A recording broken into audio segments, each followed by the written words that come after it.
Here are some of my predictions for this upcoming WNBA season. Let's jump right in. So let's start with our 2025 WNBA MVP, and that has to go to the one and only Caitlin Clark. After a rough start to her rookie season, Clark finished third or fourth in the MVP vote last season. Her incredible development was sparked by the early setback. Everything has changed this season. She looks stronger than ever thanks to her trainers, Keith Porter and Stephanie White, and the WNBA should take note.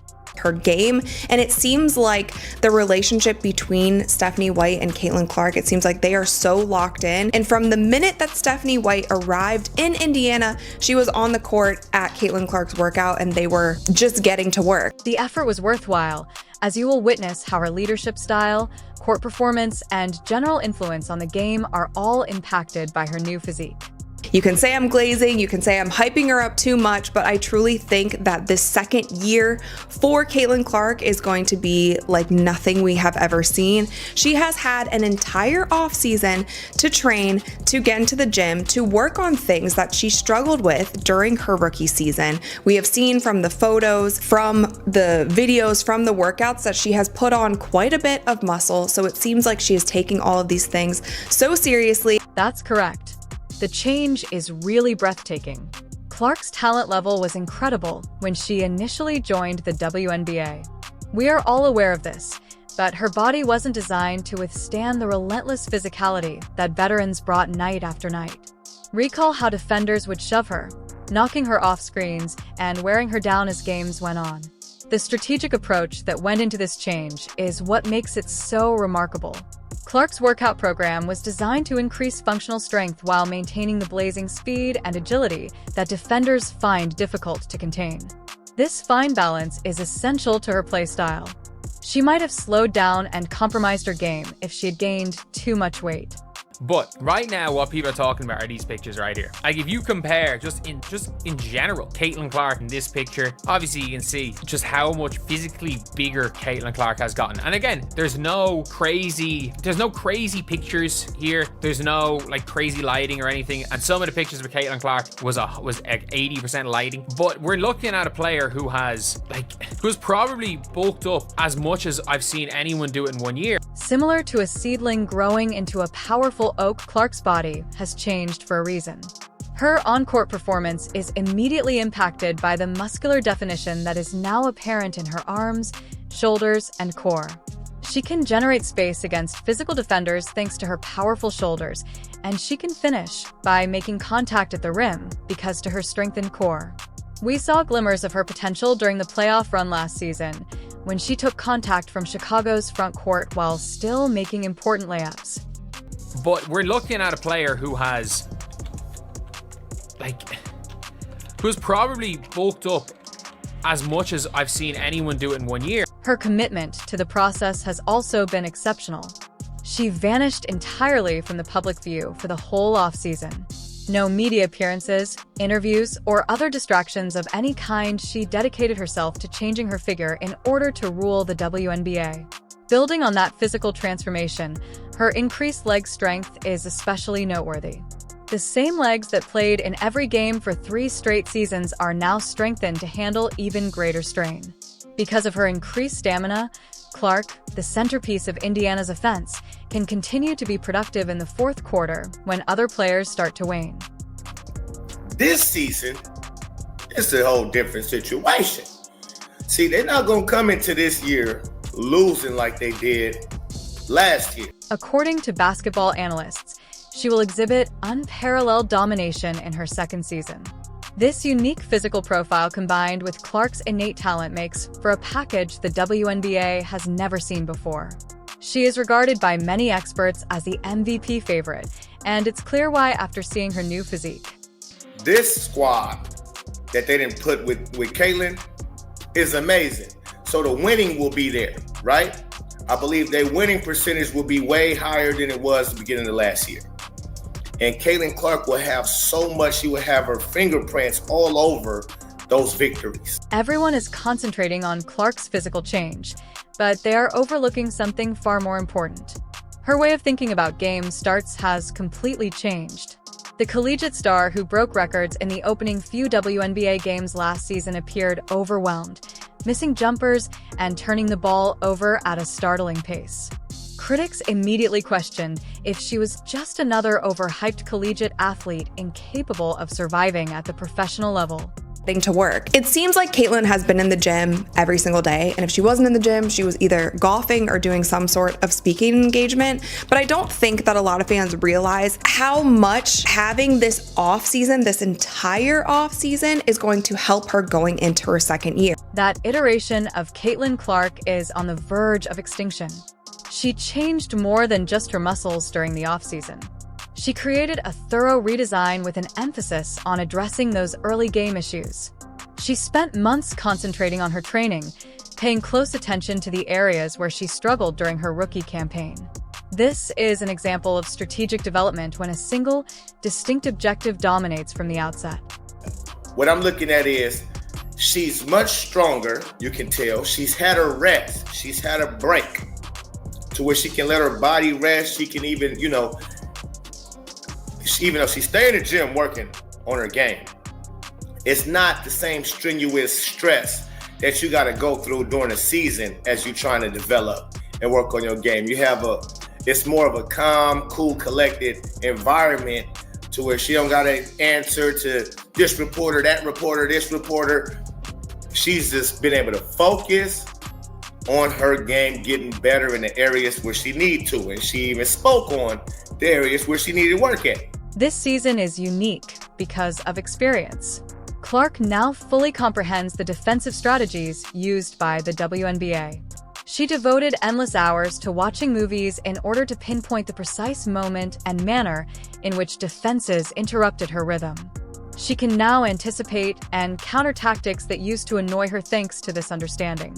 Her exercises have changed a lot. She practices conditioning specific to the game that simulates the physical demands of the first quarter, when defenses are at their most ferocious. Her trainer claims that in order to be ready for whatever that teams might throw at her, she is practicing first quarter simulations at 110% effort. She has improved her floaters, mastered her mid-range game, and developed contact finishing methods. The mid-range, being comfortable pulling up inside the three-point line.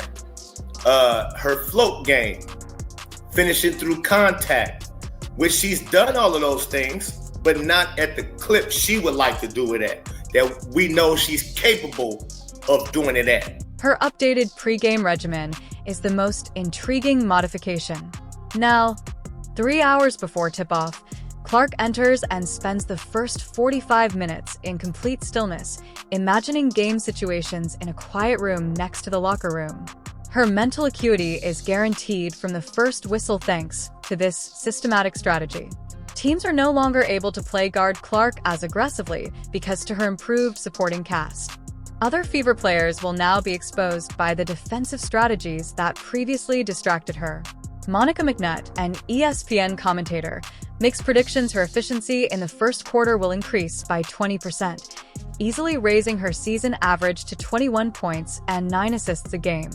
There will be no need to play catch-up in the race like there was last year because of Clark's turnaround, which will make MVP voters pay attention from the first game.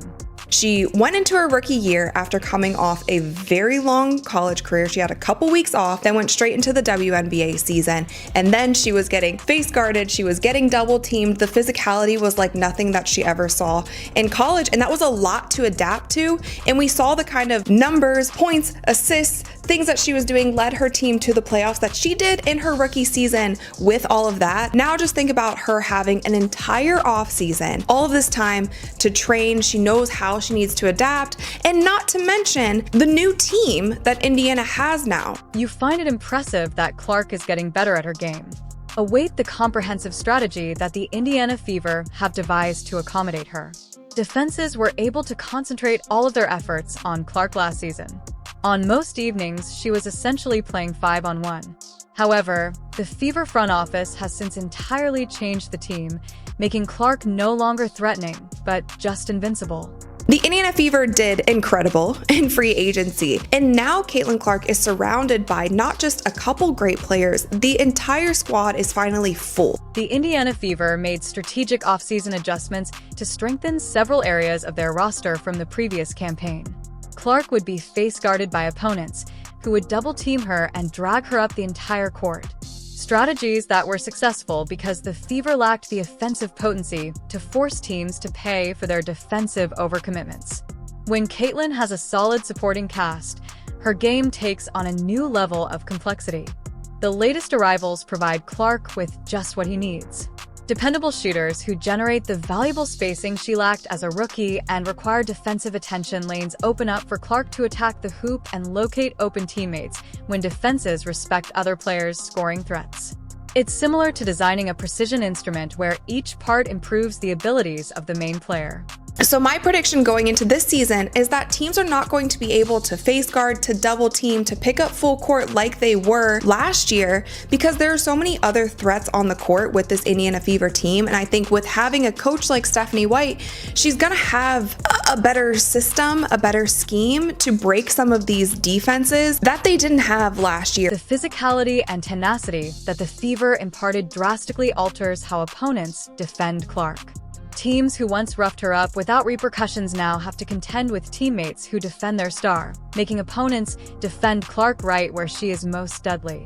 When she got to Indiana, she brought over a lot of the people that she had worked with at the Connecticut Sun. She also brought in players that she was already familiar with, players that she had known even back in their college days. She was on the court immediately with these players as they were bringing in new people in free agency. We have heard from her in multiple interviews. It just seems like there is a level of seriousness with Coach White that they maybe didn't have last year with the Indiana Fever, and I think she gets it. She knows that these women want to win now, and she is ready to do that. The driving force behind this change is Coach Stephanie White, who previously guided the Connecticut Sun to defensive greatness.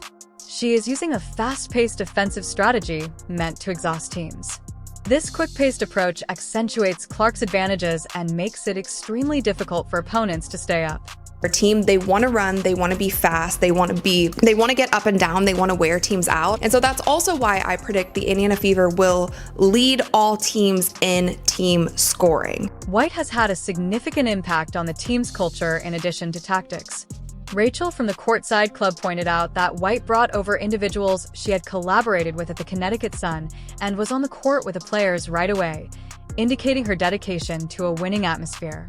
Last year. So I think all of this put together is just a perfect storm, a perfect recipe for Caitlin Clark. Like Keith Porter told us in the interview that I did with him a couple months ago, he absolutely thinks that this could be her MVP season in just her second year in the WNBA. That is why she is my choice for the 2025 WNBA MVP. Variations converge around a single forecast.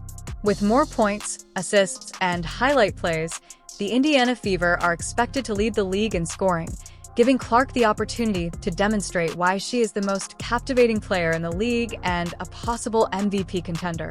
I think that they will be putting up crazy numbers this year with Caitlin Clark, Kelsey Mitchell, Aaliyah Boston all coming back, but now they have threats like DeWanna Bonner, Natasha Howard, Sophie Cunningham, Lexi Hall is back, and we'll just have to see how all of these women gel together on the court. But I think the ceiling is so high for this team, and I think Stephanie White knows exactly what to do to get them all on the same page and help them to win now. The champions haven't exactly been sitting around doing nothing while everyone is talking about Indiana's makeover.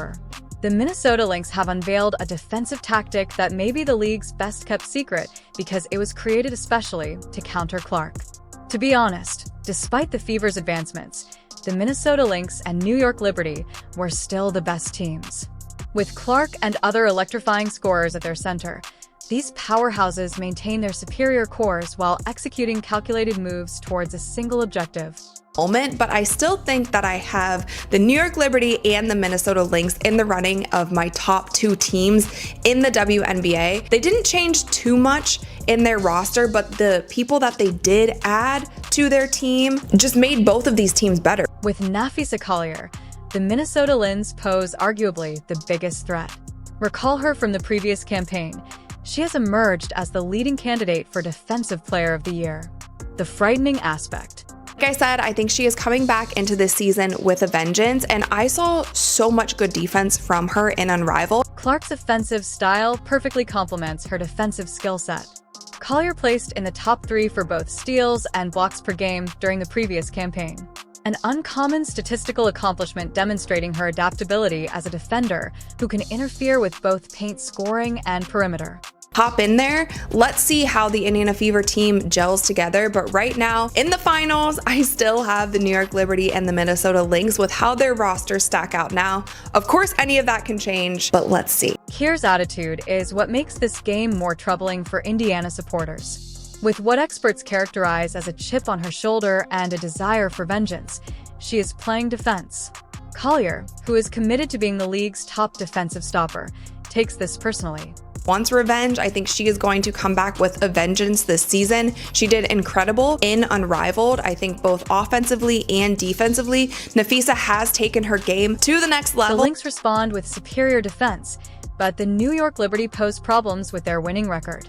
They have put together a roster that combines threats like Maureen Johansson, a skilled sniper from outside the arc, with seasoned leadership. The Liberty have a psychological advantage at crucial postseason moments thanks to their established team dynamics. Hands, and I don't think people realize how much of a sniper that she is, how great of a player that she is, and they just added another offensive threat to this already stacked New York Liberty team. So those two teams are still at the top for me. Clark's newfound fervor will be put to the test as these heroes form a gauntlet of titans.